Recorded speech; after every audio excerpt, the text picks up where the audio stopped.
Bienvenidos a nuestro canal. Hoy vamos a adentrarnos en uno de los aspectos más fascinantes de la historia militar, el corazón palpitante de Roma, las legiones romanas. Imagina una fuerza de combate tan implacable y eficiente que cambió el curso de la historia antigua, pero, ¿alguna vez te has preguntado cómo estaba realmente organizada esta maquinaria bélica? En este vídeo, vamos a desentrañar los secretos que han estado escondidos durante siglos, desde la estructura y los rangos de mando hasta el minucioso sistema logístico que hacía funcionar a las legiones con una precisión casi militar. ¿Sabías que cada legionario, antes de convertirse en una máquina de guerra, pasaba por rigurosos entrenamientos y exigencias físicas? ¿O que cada unidad de soldados vivía y trabajaba en estrecha camaradería, compartiendo tareas y responsabilidades en el campo? Prepárate para descubrir cómo una legión se organizaba para conquistar y mantener un imperio vasto.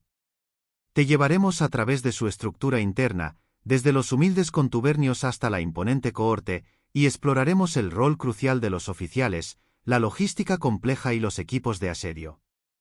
Acompáñanos en este viaje al corazón del poder militar romano y descubre los detalles ocultos detrás de una de las fuerzas más formidables que la humanidad haya conocido. Las legiones romanas son célebres por sus innumerables logros históricos, pero a menudo no nos detenemos a analizar en profundidad su naturaleza esencial. ¿Cómo estaban realmente organizadas? ¿Cuál era su estructura de mando? ¿Qué tan extenso era su sistema logístico?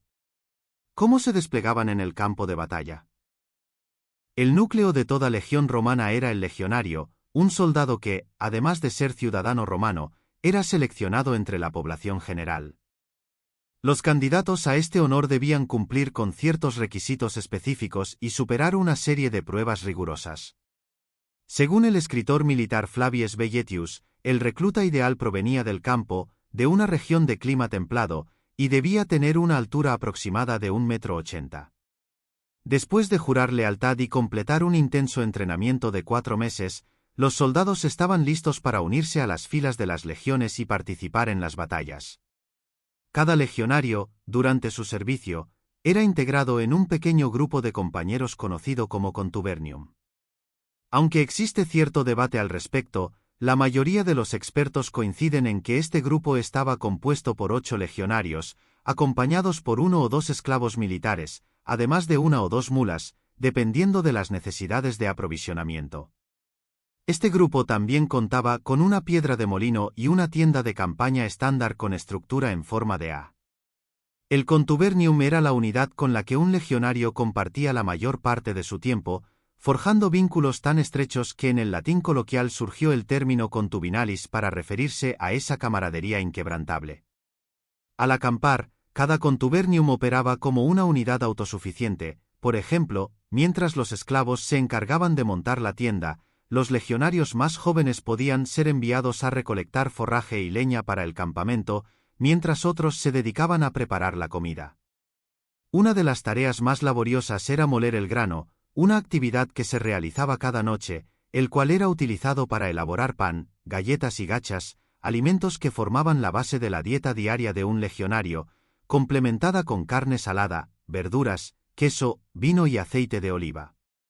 En los momentos de descanso, los miembros del contubernium aprovechaban su tiempo libre para jugar, apostar y relajarse. Cuando llegaba la hora de moverse, el grupo empaquetaba sus pertenencias de manera eficiente para el transporte.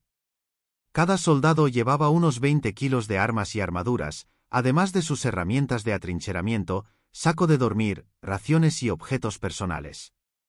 El equipo más pesado, como la tienda, las estacas, la piedra de molino y otros artículos, se cargaba en la mula de la unidad. Sin embargo, aunque el contubernio era autosuficiente en el día a día, no era una unidad militar funcional que pudiera defenderse en la batalla. Para ello, 10 contubernios se agrupaban, con ello formaban las centurias para un total combinado de 80 legionarios, 10 a 20 esclavos, 10 a 20 mulas y 11 tiendas. En consonancia con su papel en el campo de batalla, a la centuria se le asignaban una serie de oficiales. El centurión era el oficial al mando, el optio era su segundo, el tesserarius era el tercero y vigilante, el signifer era el portaestandarte y el cornicularius era el trompetista. Estos oficiales también contaban con su propio personal de apoyo, mulas, tiendas y otros bienes. Su papel era crucial, ya que servían como el vínculo que integraba a los hombres de una centuria dentro de la estructura de la legión romana. En lo referente a la disciplina y el adiestramiento, el centurión al mando y su optio eran esenciales para mantener a la unidad bien entrenada, utilizando bastones disciplinarios como el vitis y el astilé para imponer orden. Durante la ejecución de las tareas diarias, el cornicularius tenía la responsabilidad de reunir a los hombres para el pase de lista, las inspecciones y las marchas, mientras que el tesserarius se encargaba de distribuir las contraseñas y coordinar a las centurias. En cuanto a la gestión financiera, el signifer era el encargado de manejar las finanzas de la unidad, y el cornicularius se ocupaba del personal militar. Estos oficiales se encargaban de llevar el registro del salario de cada soldado y de las deducciones aplicadas, lo que resultaba en que aproximadamente 2/3 del salario anual de un legionario se destinaban a comida, ropa y otros gastos comunes. Durante las marchas, la unidad era dirigida por su centurión, acompañado por el signifer y el cornicularius, mientras que el optio y el tesserarius probablemente marchaban en la retaguardia, asegurando el orden en la columna. En el campo de batalla, se mantenía un orden similar, con el comandante al frente, generalmente en la derecha, dirigiendo la acción, mientras sus ayudantes se encargaban de supervisar la formación. La ubicación exacta del signifer y el cornicularius ha sido tema de debate, ya que algunos creen que estaban situados cerca del centurión para facilitar el mando, mientras que otros los colocan más atrás, buscando protegerlos y asegurar la eficacia combativa de la primera línea. Los romanos de la República habían descubierto que, aunque una unidad de alrededor de 100 hombres podía sostenerse en combate, su utilidad estratégica era limitada. Así nació la cohorte, una estructura que agrupaba 6 centurias en un solo contingente, permitiendo que un grupo mayor tuviera un papel más decisivo tanto en el campo de batalla como en otras operaciones. Una cohorte estándar estaba compuesta por 480 legionarios, 30 oficiales, entre 60 y 120 esclavos, 60 a 120 mulas y aproximadamente 66 tiendas. La primera cohorte de cada legión, que gozaba de gran prestigio, estaba formada por 5 centurias, pero con una dotación doble, lo que elevaba su número total a 800 legionarios. Usualmente, los veteranos de una legión, conocidos como su núcleo de hierro, servían de inspiración y ejemplo para los soldados más jóvenes dentro de sus cohortes. Por esta razón, portar el águila legionaria en combate era un honor exclusivo reservado para sus aquilíferos. Este sagrado estandarte representaba el espíritu del ejército y se guardaba en un santuario especial en el centro de un campamento o fortaleza legionaria. Las reformas de Augusto establecieron un tamaño, número y posición estandarizados para las legiones a lo largo del imperio. Por ende, era poco común ver legiones desplazándose en su totalidad fuera de grandes campañas. En cambio, la cohorte se convirtió en la unidad operativa habitual, asignada a diversas tareas. Por ejemplo, podía ser enviada para reforzar áreas estratégicas, construir infraestructuras o responder rápidamente a amenazas. Este grupo era prácticamente autosuficiente, como lo indican los registros arqueológicos que muestran una mayor prevalencia de campamentos de cohortes en comparación con las fortalezas legionarias. Cuando surgía la necesidad, una o más cohortes se unían temporalmente en unidades improvisadas llamadas vexillationes, que en esencia eran legiones en miniatura. A menudo, se desplegaban 2 cohortes bajo el mando de un solo comandante, con un contingente aproximado de 1000 hombres, capaces de resolver cualquier problema de manera rápida y eficiente. La unidad estándar y más emblemática del ejército romano era la legión, que constaba de 10 cohortes con una fuerza teórica de alrededor de 5.120 soldados. Utilizando las cifras más altas de nuestras estimaciones anteriores, una legión también incluiría aproximadamente 295 oficiales, 1.400 esclavos, 1.400 mulas y alrededor de 660 tiendas. Sin embargo, una legión contaba con otros elementos notables. Por ejemplo, Josefo menciona que, durante los primeros años del Principado, cada legión tenía asignada una unidad de caballería, conocida según la evidencia epigráfica como equites legionis. Estos jinetes, probablemente encargados de labores de exploración y de servir como guardaespaldas directos del general, sumaban 120 soldados, organizados en 4 grupos de 30 hombres, llamados termae. Cada terma estaba dirigida por un oficial, el decurión, y contaba con 2 suboficiales, el duplicarius y el sesquiplicarius, además de un portaestandarte, el signífero. Estos soldados de caballería tenían 1 o 2 caballos de repuesto, y su equipo era transportado por unas 60 mulas y sus conductores, mientras que los mismos jinetes se alojaban en unas 15 tiendas. Además, a las legiones se les asignaba un cuerpo de artillería, aunque las estimaciones varían. Generalmente se acepta que cada centuria disponía de un pequeño escorpión, sumando un total de 60 para la legión. Durante las grandes campañas, a cada cohorte se le asignaba una balista mediana, con un total de 10 en la legión. Además, se añadía equipo de asedio adicional según las necesidades, incluyendo arietes y grandes onagros, asumiendo una mezcla de 5 piezas. El manejo, mantenimiento y transporte del equipo de asedio requerían un significativo tren logístico. Se puede estimar que se utilizaban al menos 15 carros de 4 bueyes para transportar los componentes de las piezas de asedio medianas y grandes, mientras que los escorpiones más pequeños eran trasladados por una mula asignada a cada centuria. Los fabricii, encargados de la artillería y otras necesidades de ingeniería, eran un grupo esencial de ingenieros. Aunque el número exacto no está definido, se estima que había alrededor de 10 especialistas, uno por cohorte, cuya experiencia les permitía supervisar el trabajo de los obreros generales. Otro grupo crucial era el personal médico de la legión. Aunque carecemos de cifras exactas, se estima que había unos 10 médicos, uno por cohorte, asistidos por 20 auxiliares, con 10 carros de ambulancia tirados por 2 caballos y 10 tiendas médicas. Finalmente, entre el personal de apoyo, se encontraban los escribas de la legión, que se estiman en unos 15 hombres con 15 mulas de suministro. A menudo pasados por alto, los escribas eran fundamentales para mantener la integridad institucional de la legión, gestionando registros como nóminas, informes de servicio, conteos de suministros, informes de reconocimiento y más. Además, la legión debía contar con diversos repuestos, alimentos, efectos personales y otros artículos necesarios para su funcionamiento y transporte. En ausencia de registros explícitos, se puede estimar que el transporte de todo este equipo habría requerido alrededor de 50 mulas adicionales, lo que llevaría el total a aproximadamente 1.600 animales, lo que equivale a cerca de una mula por cada 5 hombres de la legión. La proporción entre animales y humanos aumenta aún más si consideramos los rebaños de ganado, que se movían junto con el ejército como fuente de alimentos. A la cabeza de esta vasta fuerza se encontraban varios oficiales de alto rango, el legado legionario, el prefecto del campamento, 6 tribunos, junto con músicos y abanderados. Estos, junto con los diversos suboficiales, constituían la jerarquía más importante de la legión. Es útil examinar los rangos de los oficiales en mayor detalle. Comenzando con los centuriones, cada centuria estaba comandada por uno, sumando unos 60 en total por legión. Sin embargo, no todos los centuriones tenían el mismo rango.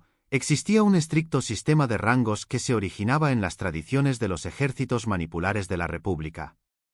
En orden de mayor a menor rango, los títulos de los centuriones eran los siguientes: los pilus prior y pilus posterior, que comandaban la primera y segunda centuria respectivamente, los princeps prior y princeps posterior, que dirigían la tercera y cuarta centuria, y los astatus prior y astatus posterior, que lideraban la quinta y sexta centuria. Entre las cohortes, los oficiales de la primera cohorte eran los más experimentados, mientras que los de la 10ª cohorte eran los más jóvenes. Es importante destacar que el prestigio de los centuriones de la primera cohorte se reflejaba en que sus 5 oficiales eran conocidos como los primus ordinis. El más experimentado entre ellos era el primus pilus, un puesto altamente codiciado que generalmente duraba solo un año y marcaba el clímax de una carrera prolongada en el ejército. Con el tiempo, a medida que las legiones se establecían en posiciones fijas, el rol del primus pilus se volvió más administrativo. Sin embargo, la mayoría de las legiones estaban bajo el mando de legados no profesionales, seleccionados de la clase senatorial. El legado o prefecto estaba asistido por 6 tribunos, de los cuales, en la época republicana, también eran no profesionales provenientes de la élite política. Durante el Principado, además de los 5 tribuni angusticlavii, quienes podían ascender desde las filas de los centuriones, el tribunus Laticlavius, que era un joven de la clase senatorial que servía en la legión por un año antes de regresar a su carrera política. Juntos, los tribunos ofrecían un mando táctico crucial durante los combates, además de desempeñar roles administrativos en tiempos de paz. Ahora, demos un paso atrás para apreciar el tamaño real de las legiones en sus diversas formas. Imaginemos un desfile completo de toda la fuerza y su equipo, abarcarían unos 25 kilómetros cuadrados y contarían con alrededor de 9.000 efectivos. Dentro de esta área, aproximadamente el 80% serían humanos y el 20% animales. Entre los humanos, el 73% estarían en infantería o caballería, el 4,5% serían oficiales, el 0,5% especialistas y el 22% esclavos militares. Este tipo de despliegue, sin embargo, es poco representativo de la realidad histórica. Lo más común es encontrar una legión en su campamento, en movimiento o en batalla. Observemos el tamaño real de cada una de ellas. Uno de los lugares más típicos para encontrar una legión sería su base de operaciones, el campamento de la legión. Estas posiciones permanentes empezaron a establecerse durante el reinado de Augusto como una forma de fortificar las fronteras del imperio. Aunque contaban con fosos, murallas y torres, no se diseñaban para ser impenetrables, sino más bien para ofrecer una defensa adecuada y servir como centros de operaciones estratégicos. Más bien, su función principal era actuar como un punto de parada para las operaciones ofensivas. Estas bases servían como centros donde las legiones se congregaban, recogían suministros y supervisaban su zona de operaciones. Estaban bien equipadas con instalaciones que incluían desde edificios administrativos y barracones hasta hospitales, graneros, armerías y otros recursos esenciales. Aunque la disposición de estas bases era bastante regular, sus dimensiones podían variar según las necesidades. Como ejemplo, supongamos un fuerte de aproximadamente 470 por 470 metros. Esto equivale a 220.000 metros cuadrados, o unos 55 acres, es decir, alrededor de 23 campos de fútbol. De acuerdo con los registros, era raro que una legión estuviera en su base al mismo tiempo. La mayor parte del tiempo, los soldados estaban en permiso, de guardia o realizando otras misiones. Solo en grandes campañas se reunía una legión en su totalidad y, en ese momento, se preparaba para marchar a la guerra. Este despliegue se realizaba de manera meticulosa y disciplinada. Generalmente, una legión se desplegaba siguiendo el siguiente orden. Los exploradores, la vanguardia, los oficiales, el cuerpo principal de la legión, el tren de bagajes y la retaguardia eran los componentes clave del despliegue. Para la legión en marcha, asumamos que cada fila consta de hasta 6 hombres. Esta disposición es coherente con las calzadas romanas más anchas, que medían alrededor de 6 metros de ancho. En esta configuración, la columna de aproximadamente 7.200 hombres y 1.900 animales se extiende a lo largo de 1,9 kilómetros. A una velocidad de marcha de unos 5 kilómetros por hora, una legión completa y su tren de equipajes tardaría 23 minutos en pasar por un punto dado. En contraste, un jinete a 40 kilómetros por hora podría cruzar toda la longitud de la columna en unos 3 minutos. Sin embargo, estas cifras suponen condiciones ideales. Si los caminos eran estrechos o el avance se veía ralentizado por otros factores, la longitud de la columna podría fácilmente duplicarse, extendiéndose a más de 3,8 kilómetros. En tales circunstancias, se necesitarían hasta 45 minutos para que la legión pasara y 6 minutos para que un jinete recorriera la columna de atrás hacia adelante. Esto subraya la vulnerabilidad de un ejército en movimiento. A pesar de estos desafíos, si no se producía ningún ataque, la legión acampaba cada noche durante su travesía, avanzando lentamente hacia territorio enemigo. Cuando llegaba el momento de la batalla, la legión se desplegaba para el combate. Mientras que los ejércitos de la República se desplegaban comúnmente en ejes triples estándar, las legiones del Imperio exhibían una flexibilidad mucho mayor en su disposición. La forma exacta de despliegue variaba según la situación táctica y las preferencias del comandante. A pesar de esta flexibilidad, la disposición habitual seguía la idea prudente de organizar las tropas en el centro, las alas y, lo más importante, las reservas. Para ilustrar, hemos asumido que nuestra única legión ha adoptado un despliegue triple al estilo republicano en este escenario. Los 2.000 soldados de las cohortes 7 a 10 forman la primera línea. Los 1.500 soldados de las cohortes 4 a 6 constituyen la segunda línea. Los 1.900 soldados de las cohortes 1 a 3, junto con la caballería, forman la tercera línea para proteger la retaguardia y actuar como fuerza de reacción de emergencia. La mayoría de los eruditos coinciden en que los soldados de una unidad se colocaban a aproximadamente 1 metro de ancho y 2 metros de profundidad. Si asumimos que una centuria típica se dispone en 8 filas de 10 hombres, ocuparía un área de 16 por 13,5 metros. Además, si consideramos que varias centurias mantenían una separación de 2 o 3 metros lateralmente y 8,5 metros de profundidad, la formación total tendría una fachada de aproximadamente 609 metros de ancho y una profundidad de 138 metros. Para poner esto en perspectiva, un soldado tardaría alrededor de 4,5 minutos en cruzar el frente a pie, mientras que un jinete lo haría en aproximadamente medio minuto al galope. Un arquero, con un alcance efectivo de 200 metros, podría disparar a solo un 33% del frente de la legión. Para alguien observando desde esta distancia, identificar claramente una figura humana en el extremo opuesto sería bastante difícil. Estas consideraciones logísticas son cruciales para entender la experiencia de estar en un campo de batalla antiguo. Sin embargo, es importante recordar que las batallas más significativas de la era romana no involucraban una sola legión, sino muchas más.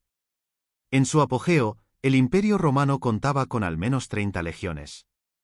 Por lo tanto, las cifras presentadas en este vídeo deben ser multiplicadas por mucho para comenzar a visualizar la magnitud real. Espero que esta explicación haya proporcionado una comprensión básica del tema y del valor de situar estos detalles en su contexto espacial adecuado. Gracias por acompañarnos en esta fascinante exploración del corazón palpitante de Roma y sus legiones. Si te ha gustado este viaje al pasado y quieres seguir descubriendo más secretos históricos como estos, no olvides suscribirte a nuestro canal.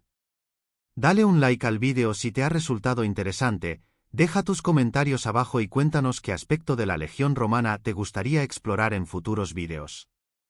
Activa la campanita de notificaciones para no perderte ningún contenido nuevo y ser el primero en enterarte de nuestras próximas aventuras históricas. ¡Hasta la próxima!